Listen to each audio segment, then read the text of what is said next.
오늘 예배를 마지막으로 우리 곁을 떠나서 우리가 같이 갈 수 없는 곳으로 가시는 분이 한 분 있습니다. 이번 주 목요일 날 캐나다 에드먼턴으로 파송되시는 우리 송건수 목자님입니다.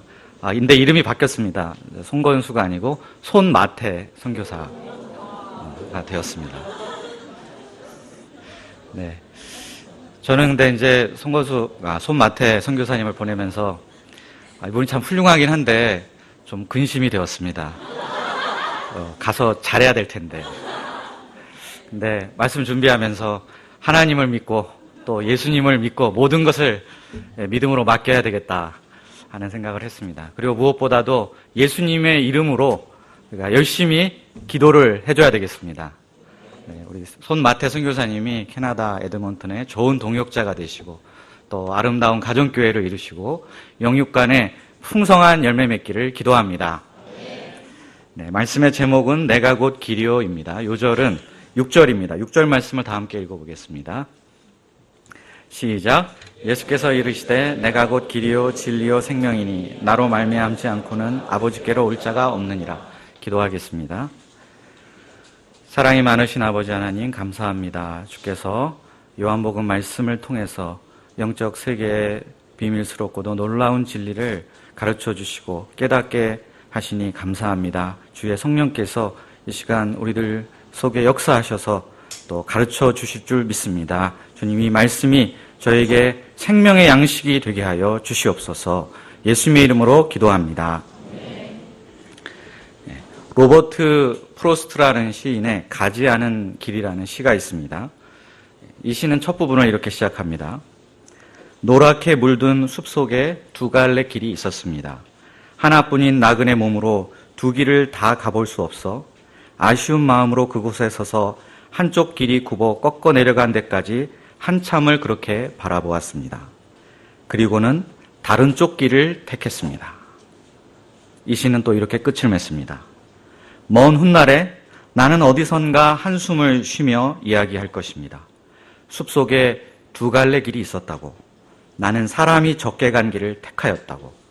그리고 그것 때문에 모든 것이 달라졌다고. 사람들은 인생을 사는 동안 수많은 갈림길을 만나고 거기서 또 어떤 선택을 해야 할지 고민합니다. 하지만 나중에 후회하며 가지 않은 길을 아쉬워할 때가 많습니다. 그런데 그렇다고 해서 가지 않은 길이 더 좋은 길이라는 보장이 있습니까? 그것도 없습니다. 내가 가는 이 길 끝에 무엇이 있을지 몰라 전전긍긍해하고 불안해하고 근심합니다. 이런 인생들에게 예수님은 우리가 가야 할 가장 확실한 길이요, 진리요, 생명으로 인도하는 유일한 길이 되십니다. 오늘 말씀을 통해 우리가 인생의 길이 되시는 예수님을 만나고 그 길을 통해 하나님 아버지께 나아갈 수 있기를 기도합니다. 1절을 보십시오. 1절 말씀을 다 함께 읽어보겠습니다. 시작. 너희는 마음에 근심하지 말라. 하나님을 믿으니 또 나를 믿으라. 그동안 제자들은 모든 것을 버려두고 예수님을 따랐습니다. 요한과 야고보는 배와 부친을 버렸습니다. 그리고 마태는 억대 연봉이 보장된 세리라는 직업을 버렸습니다. 예수님은 그들의 삶의 모든 것, 미래의 가장 안전하고도 확실한 보장이었습니다. 제자들은 예수님께서 세우실 새 정부의 강요로 등용될 꿈에 부풀어 있었습니다. 그들은 위장 전입을 한 적도 없었고 부동산 투기를 한 적도 없었고 논문 표절을 한 적도 없었기 때문에 인사청문회에서 걸릴 것이 하나도 없었습니다. 백성들의 대대적 환영을 받으며 예루살렘에 입성하면서 분위기는 무르익고 있었습니다. 그런데 13장에서 예수님께서 이런 제자들에게 갑자기 자신들을 남겨두고 어디론가 가신다고 했습니다. 아니, 나를 따르라고 할 때는 언제시고 이젠 가시다니요. 게다가 너희들은 따라올 수도 없다. 이게 무슨 날벼락입니까? 뿐만 아니라 예수님은 너희 중에 한 사람이 나를 팔 것이다. 이런 충격적인 말씀을 하셨습니다. 또 베드로에게는 닭이 울기 전에 내가 나를 3번 부인하리라 말씀하셨습니다. 누구보다도 충성스러운 제자인 베드로가 무너진다면 나머지 제자들은 더 볼 것도 없었습니다. 제자들의 얼굴은 굳어지고 마음에는 근심이 가득하였습니다. 예수님 없이 우리끼리 도대체 무슨 일을 할 수 있단 말이냐. 이제 나의 장래는 어떻게 될 것인가. 제자들처럼 우리도 종종 장래 문제로 인해 근심과 불안에 휩싸일 때가 많습니다. 대학생들은 졸업을 해도 취직할 자리가 없어서 염려하고 근심합니다. 그러면 이미 취업한 직장인들은 어떻습니까? 앞으로 이 회사를 언제까지 더 다닐 수 있을지, 다닐 수 없는 나이가 되면 그 이후에는 무엇으로 먹고 살 것인지 걱정이 많습니다. 또 중년이 되면 암 발생률이 급격히 높아집니다. 배만 아파도 위암이 아닌가? 이런 두려움이 들고 몸에 조금이라도 이상이 생기면 암에 걸린 것이 아닌가 불안해집니다. 사람들은 불확실한 장래로 인해 근심을 덜어보고자 나름대로의 대책을 세웁니다. 제 동생은 가족 모임 때 자기는 보험을 6개나 들어놨다. 그래서 나는 노후 걱정이 없다. 이렇게 자랑을 한 적이 있었습니다. 하지만 매달 내야 하는 엄청난 보험금 때문에 항상 근심하고 있습니다. 만약 수십억 대의 재산을 갖고 있다면 어떨까요? 그러면 걱정 없지 않겠습니까? 근데 여름 수양회 때 특강을 해주신 김승원 목사님의 아버님은 한때 100억 대의 부자셨는데 돌아가실 때 13억 원의 부채를 자식들에게 남겨놓고 가셨다고 했습니다. 많은 소유가 있다고 해서 근심과 불안이 없어지는 게 아닙니다. 오히려 소유가 많으면 많을수록 그 소유를 지키기 위해서 더 많은 근심과 걱정, 염려가 생기는 법입니다. 근심과 불안은 사람이 하나님을 떠났을 때부터 나타난 현상입니다. 창세기의 가인을 보십시오. 가인이 죄를 범하고 하나님을 떠난 후부터 그는 쉼이 없는 방랑자의 인생을 살게 되었습니다. 누군가 자기를 쳐 죽일지도 모른다는 불안과 염려를 평생 안고 살 수밖에 없었습니다.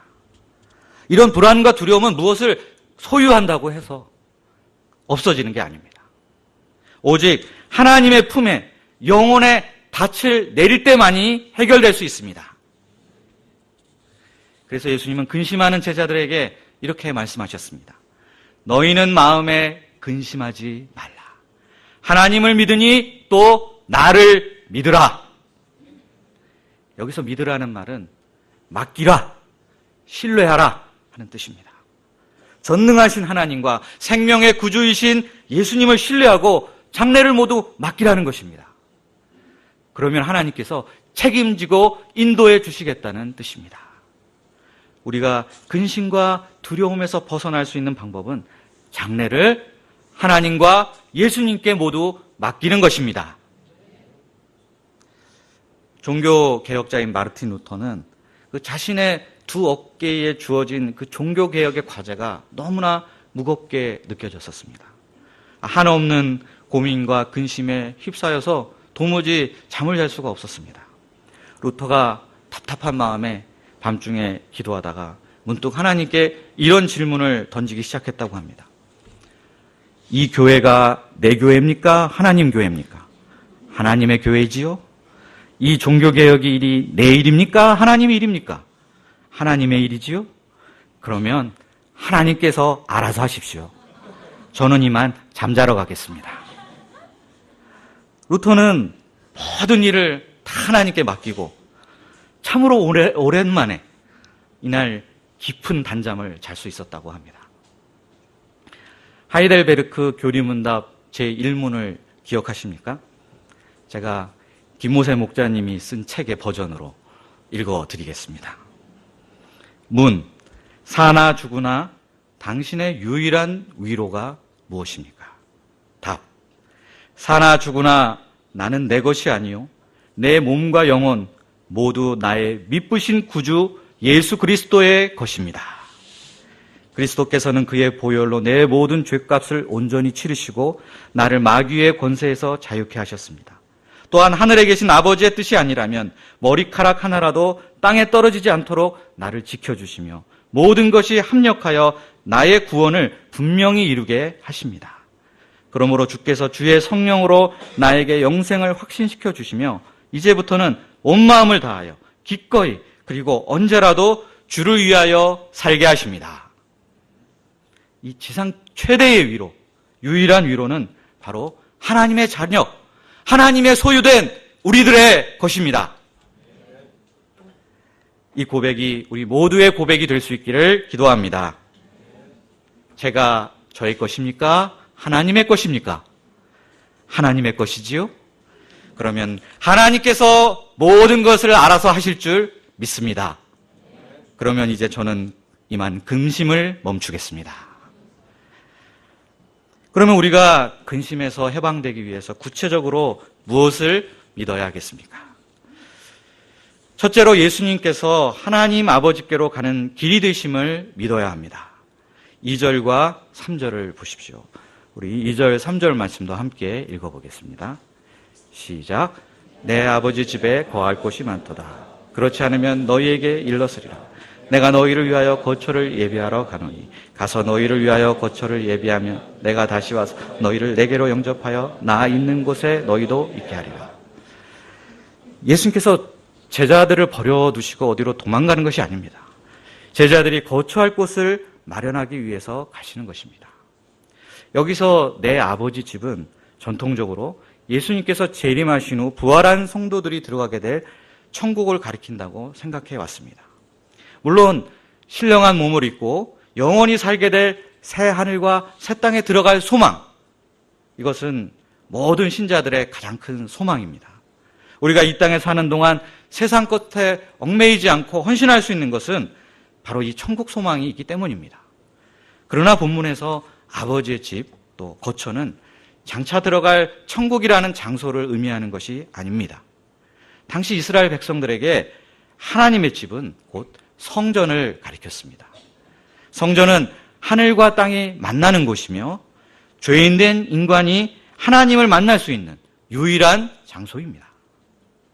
그런데 요한복음 2장 19에서 21절에 보면 예수님 자신이 이 건물로서의 성전을 대신하게 될 것이다, 이렇게 말씀하시는 곳이 있습니다. 그리고 마침내 예수님은 이제 십자가의 죽음을 통해서 하나님과 인간 사이의 만남을 가로막고 있었던 그 죄의 장벽을 다 없애버리고자 하십니다. 그리고 부활하셔서 새로운 성전, 영원한 성전이 되시고자 하십니다. 우리는 이제 예수 그리스도 안에서 자유롭게 하나님을 만나고 하나님과 교제를 누릴 수 있게 되었습니다. 그렇게 새 성전이신 예수님 안에서 하나님을 알아갈수록 하나님이 얼마나 좋으신 분인가, 하나님이 우리를 얼마나 사랑하시는가, 하나님은 얼마나 신실하신 분이신가를 발견합니다. 그래서 내 인생과 장래를 기꺼이 하나님께 모두 다 맡길 수 있게 됩니다. 그때 비로소 근심과 두려움 대신에 평화와 안식이 우리 영혼에 깃들게 됩니다. 4절을 보십시오. 예수님은 이 말씀을 하시고 내가 어디로 가는지 그 길을 너희가 아느니라 라고 말씀하셨습니다. 그러자 도마는 주께서 어디로 가시는지 우리가 알지 못하거늘 그 길을 어떻게 알겠습니까? 라고 반문했습니다. 이 봐야만 믿는 도마는 예수님의 말씀을 전혀 알아듣지 못했습니다.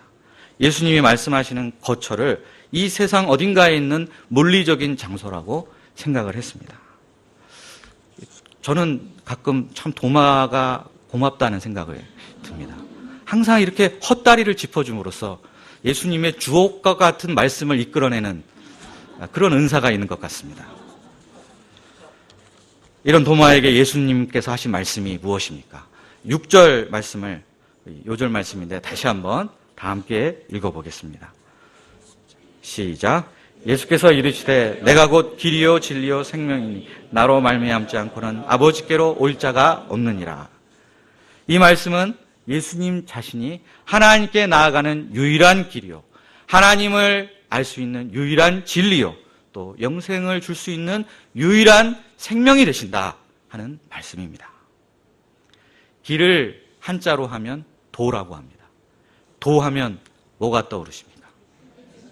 다 떠오르시죠? 지금 길거리에서 지나가는 사람을 붙잡고 도를 하십니까? 했던 그 사람들, 알고 보니 대순진리회였습니다. 한 목자님이 과거 이 질문에 낚여서 거기에 끌려간 적이 있었다고 합니다. 근데 거기서 딱 당신 관상을 보니까 액이 끼어 있습니다. 이 액을 제거하려면 제사를 지내야 됩니다. 해가지고 수백만 원을 주고 제사를 드려서 털린 적이 있었다고 합니다. 이처럼 이 동양 사람들은 도라는 말에 잘 끌립니다. 우리 선조들은 예로부터 하늘에 이룰 수 있는 길을 찾아왔습니다. 공자님은 조문도 석사가의, 즉 아침에 길을 찾으면 저녁에 죽어도 여한이 없다. 이런 말을 남겼습니다. 또 노자는 도덕경 첫머리에 도가도 비상도, 즉 도를 도라고 하면 더 이상 도가 아니다. 이게 무슨 말입니까? 도무지 알 수 없는 이런 알쏭달쏭한 말을 남기고 죽었습니다. 이처럼 많은 사람들이 나름대로 길을 찾아봤지만 다 실패했습니다. 서양에서는 길보다는 진리라는 말을 더 많이 사용했습니다.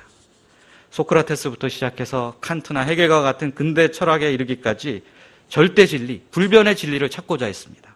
하지만 철학자들이 아무리 진리를 찾아봐도 절대의 진리를 찾을 수 없었습니다. 그래서 현대에 와서는 아예 절대 진리를 찾을 수 없다. 단념해버리고 진리는 원래 상대적이다. 진리는 다양하다. 이렇게 말하게 되었습니다.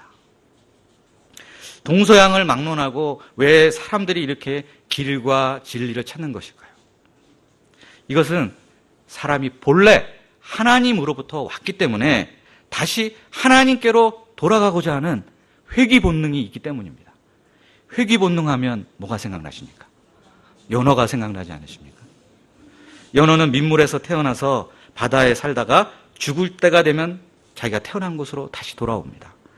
수천 킬로미터를 그 먼 곳에서 바다에서부터 물살을 거슬러 올라가면서 상류를 향해서 펄떡펄떡 뛰면서 자기가 아래서 부화한 곳까지 정확하게 돌아옵니다. 정말 신기하고 놀랍지 않습니까? 연어를 먹을 때마다 좀 미안합니다. 그렇게 왔는데 그걸 잡아먹어버리니 그렇지 않습니까? 이 연어의 회귀 본능처럼 모든 인간에게는 저 높은 하늘을 생각하고 절대자를 만나고 싶은 마음이 다 있습니다.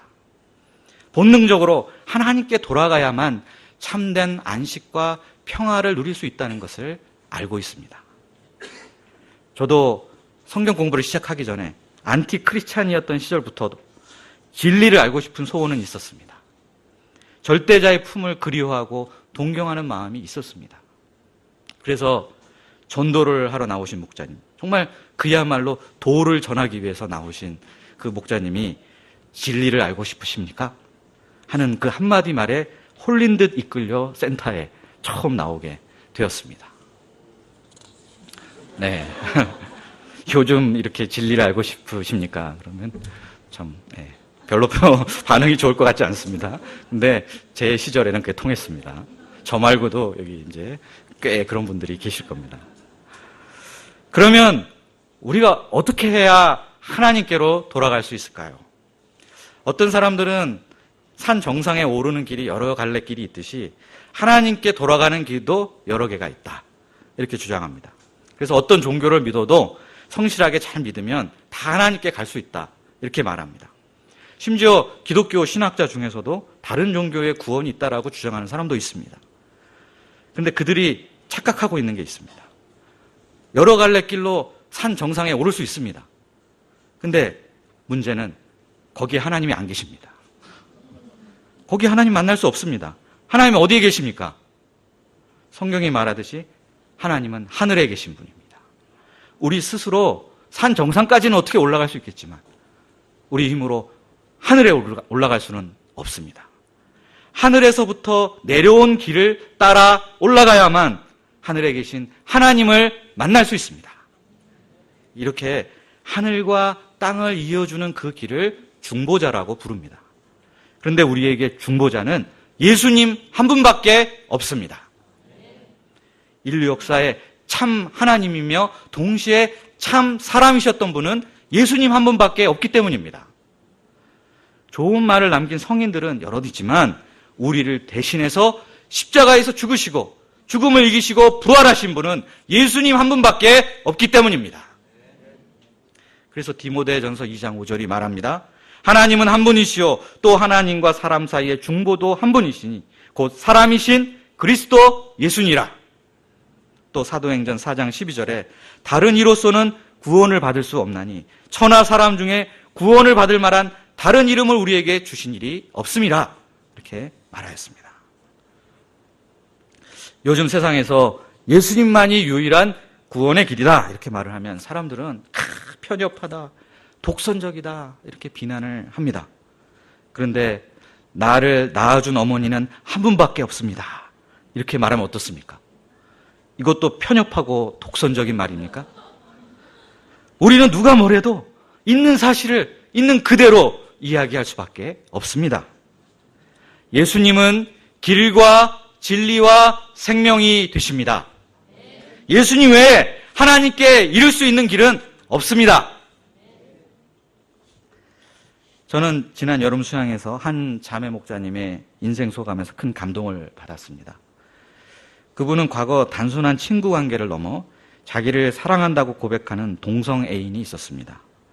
처음에 이것이 죄로 여겨지지 않고 신선해 보이고 마냥 좋기만 했다고 했습니다. 세상이 이야기하듯 그저 남들과 조금 다른 삶을 사는 것뿐이라고 합리화했습니다. 그런데 시간이 지날수록 죄의식과 수치심이 밀려오는 것을 도저히 부정할 수 없었습니다. 헤어지면 자살하겠다는 애인의 말에 겁이 나서 어떻게 해야 할지를 몰랐습니다. 진리가 없는 세상 속에서 길을 잃어버리고 방황하고 있었습니다. 그러나 하나님께서 이분을 말씀 공부로 인도하셨습니다. 마침내 멕시코 수양회에서 요한복음 3장 16절 하나님이 세상을 이처럼 사랑하사 이 말씀을 통해서 다시 하나님 아버지의 품으로 돌아올 수 있었습니다.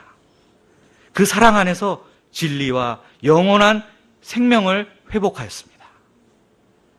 제가 지난 겨울 인도한 목자 학교를 이분이 졸업했는데 이분의 그 목자가 되고자 하는 열망이 중남미의 태양처럼 뜨거운 것을 느낄 수 있었습니다. 사실 중남미에 안 가봐서 얼마나 뜨거운지는 잘 모르지만 아무튼 굉장히 뜨거울 것 같습니다. 그 정도로 뜨거웠습니다.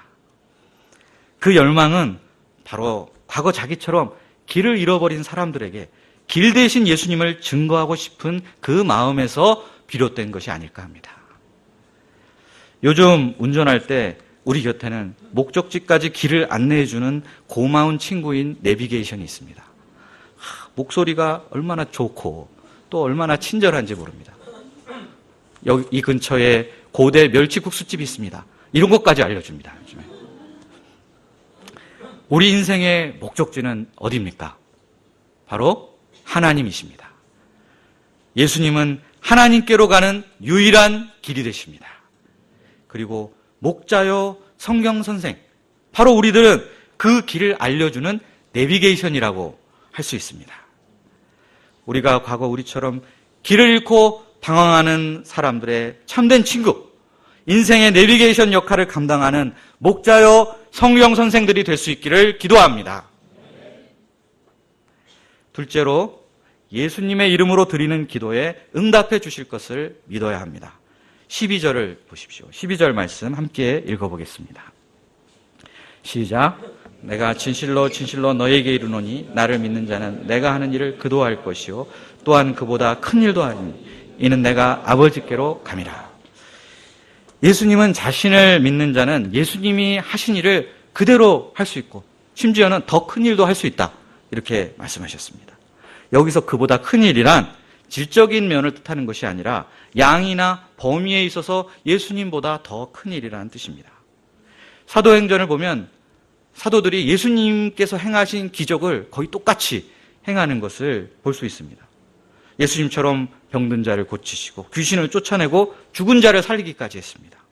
뿐만 아니라 또 예수님은 겨우 유대 지역, 그 이스라엘 땅 안에서만 복음을 전하셨지만 제자들은 유대를 넘어서 온 세상, 땅 끝까지 가서 복음을 전파했습니다. 예수님은 3년간의 공생애를 통해서 약 120여 명의 제자를 세우셨지만 사도들은 짧은 시간 안에 수천 명을 회개시키는 큰 역사를 이루었습니다. 그러면 어떻게 제자들이 예수님보다 더 큰 일을 할 수 있을까요? 13절과 14절을 다시 한번 읽어보겠습니다. 13, 14절입니다. 시작. 너희가 내 이름으로 무엇을 구하든지 내가 행하리니 이는 아버지로 하여금 아들로 말미암아 영광을 받으시게 하려 함이라. 내 이름으로 무엇이든지 내가 구하면 내가 행하리라. 예수님께서 안 계시더라도 제자들이 자립적으로 큰 일을 할 수 있는 이유는 예수님의 이름으로 기도할 수 있는 특권을 얻었기 때문입니다. 여기서 예수님의 이름으로 기도한다 하는 말은 제자들의 기도가 예수님이 기도한 것과 똑같은 권위를 가진다는 뜻입니다. 제자들의 기도가 곧 예수님의 기도라는 말입니다.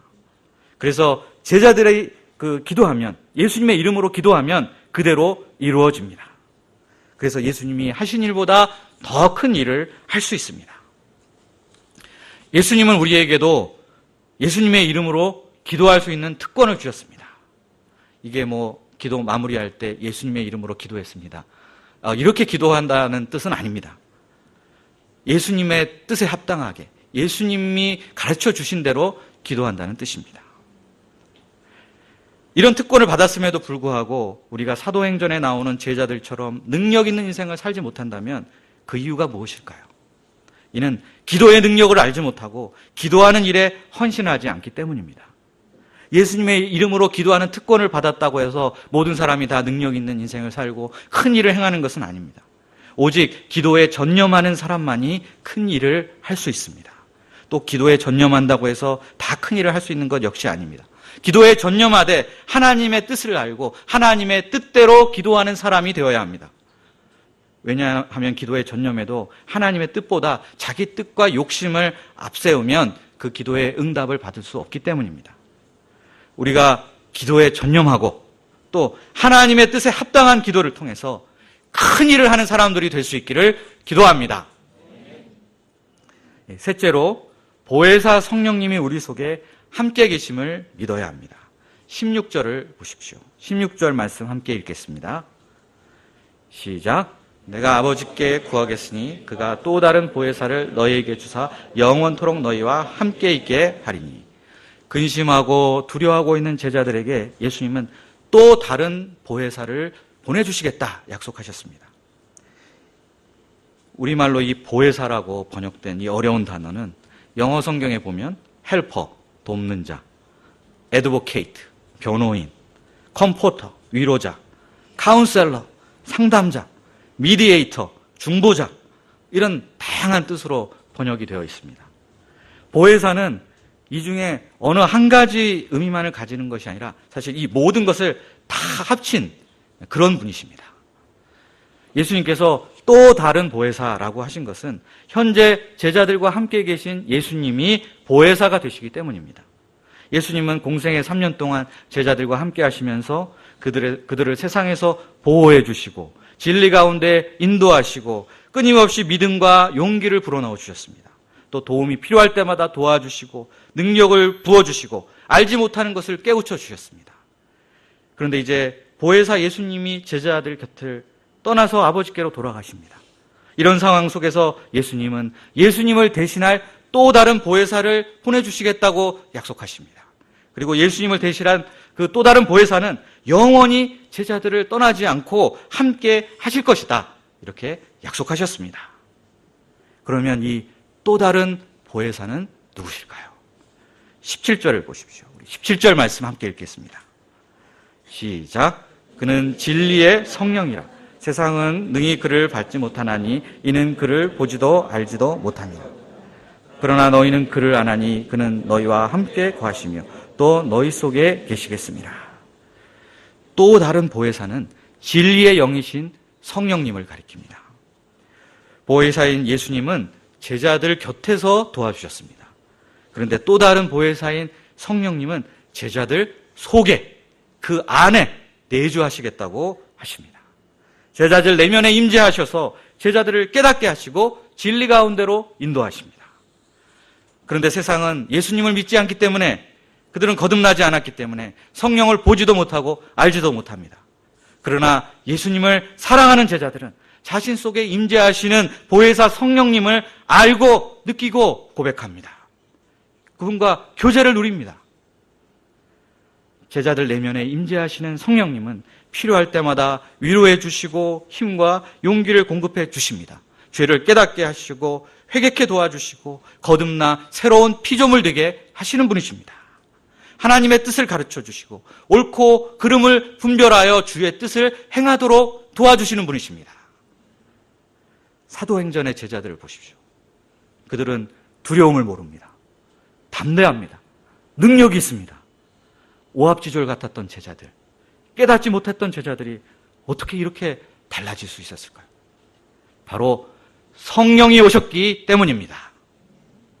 이런 보혜사 성령께서 우리들 내면에 영원토록 거하시기 때문에 우리 역시 근심할 필요가 없습니다. 안심하고 우리 인생을 성령님의 인도하심에 맡기면 됩니다. 성령께서 인도하시는 대로 따라가기만 하면 됩니다. 그때 우리는 길 대신 예수님을 따라 하나님께 나아가 아버지 집에서 자유롭게 하나님과 만나고 교제하는 복을 누릴 수 있습니다. 이 시간 예수님을 사랑하는 자들 내면에 영원히 거하실 보혜사 성령님을 보내주신 하나님께 감사와 찬양을 올려드립니다. 네, 27절 말씀을 보십시오. 27절 말씀 함께 읽겠습니다. 시작. 평안을 너희에게 끼치노니 곧 나의 평안을 너희에게 주노라. 내가 너희에게 주는 것은 세상이 주는 것과 같지 아니하니라. 너희는 마음에 근심하지도 말고 두려워하지도 말라. 예수님은 우리 마음에 평안을 주십니다. 이것은 세상이 알 수도 없고 줄 수도 없는 평안입니다. 감리교의 창시자인 요한 웨슬레가 한 번은 대서양에서 배를 타고 그 대서양을 건너게 되었는데 그때 큰 폭풍우가 불게 되었습니다. 웨슬레는 이때 죽음의 공포에 사로잡혀서 얼굴이 사색이 돼서 벌벌 떨 수밖에 없었습니다. 그런데 저 배 밑바닥에서 찬송 소리가 들리는 것을 알게 되었습니다. 그래서 그 배 밑바닥으로 가보았습니다. 그랬더니 거기에 모라비안 선교회의 성도들이 아주 그 평안한 얼굴로 찬송을 부르고 있었습니다. 이 모습을 보고 웨슬레는 큰 충격을 받았습니다. 자기는 목사고 또 선교사인데도 불구하고 이렇게 두려워하고 있는데 저들에게 있는 그 평안이 왜 나에게는 없는 것일까? 하는 질문을 스스로에게 던지게 되었습니다. 그리고 이를 계기로 해서 지금 현재 내 안에 오셔서 나와 함께 하시는 주님을 새롭게 만나게 되었습니다. 웨슬레는 이때 심령이 뜨거워져서 더욱더 열정적으로 복음 역사를 섬기는 주의 종이 되었고 영국을 변화시키는 위대한 사람이 되었습니다. 이처럼 예수님은 어떤 폭풍우, 어떤 인생의 풍랑 속에서도 가라앉지 않을 절대적인 평안을 우리에게 주시는 분이십니다. 우리가 이 평안을 덧입을 때 근심, 걱정에서 해방될 수 있습니다. 어떤 상황을 만나도 두렵지 않게 됩니다. 오늘 말씀에서 예수님은 제자들이 언제든지 하나님께 나아가서 함께 거할 수 있는 거처를 마련하시기 위해 제자들을 떠나셨습니다. 떠나시면서 자립적으로 예수님보다 더 큰 일을 할 수 있도록 예수님의 이름으로 기도할 수 있는 특권을 주셨습니다. 무엇보다도 예수님을 대신하여 제자들을 보호하고 인도해 주실 보혜사 성령님을 보내주셨습니다. 이와 같이 예수님은 제자들을 사랑하시되 끝까지 사랑하시고 그 인생을 전적으로 책임져 주셨습니다. 예수님은 오늘날에도 예수님을 사랑하는 자들에게 동일한 은혜를 베푸실 줄 믿습니다. 우리가 이 예수님을 믿어 근심을 벗고 마음에 참된 평화를 누릴 수 있기를 간절히 기도합니다. 아멘. 기도하겠습니다.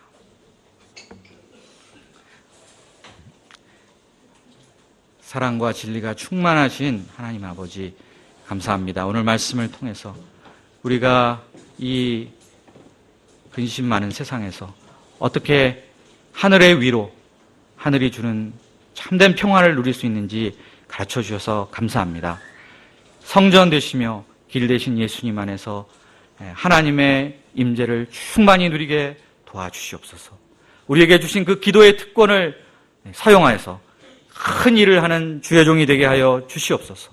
우리와 함께 하시며 우리를 도와주시는 보혜사 성령님을 의지하며 믿음으로 살게 도와 주시옵소서. 예수님의 이름으로 기도하였습니다.